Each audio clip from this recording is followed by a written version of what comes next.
that might just be a formative product. Meaning to say, as you go, you're getting feedback from them to show you that they learned it. And that's really what you want. To me, you know what the goal is? I would like to say that I can go into any test situation and have the ability to predict what the performance of the child will be, not just because of past test performance, but because of all of the assessing that I've been doing throughout the entire unit.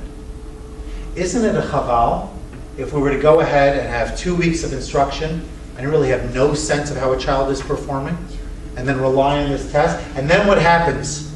We grade the test.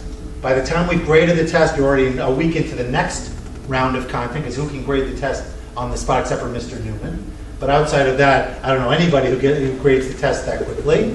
And for those of you who know our good friend at Ida Crown with the multiple choice and the bubble sheets and whatever else.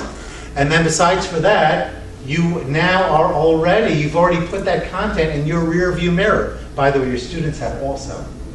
And so what's the value of the test at that point? Some people could argue, well, it's a good way to make them study. We can't go there now. But these are all things to keep in mind. Whereas if the product has genuine intrinsic value, because it's the thing by which they demonstrate the learning, and you have gauged them as you go through graphic organizers and through other forms of feedback checking for understanding, then by the time that you are done with all of this, then you probably know how well everybody's doing, and hopefully have taken steps to help the children who have been struggling to get on the right track. Right? So often we leave them to sort of their own devices, and they're the ones who need it the most.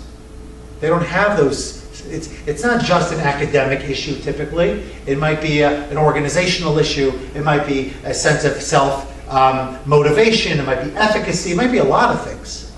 But the child is often not going to self-advocate, and they need somebody to advocate for them. So if you have a special services person in the building, which I'm guessing you don't, maybe that person will be an advocate. But even then, Ida Crown, for example, has one. He did a wonderful job in many respects, but kids fall through the cracks. It's just the way it is. You have to be the advocate. And the way that you're an advocate is because you're checking as you go.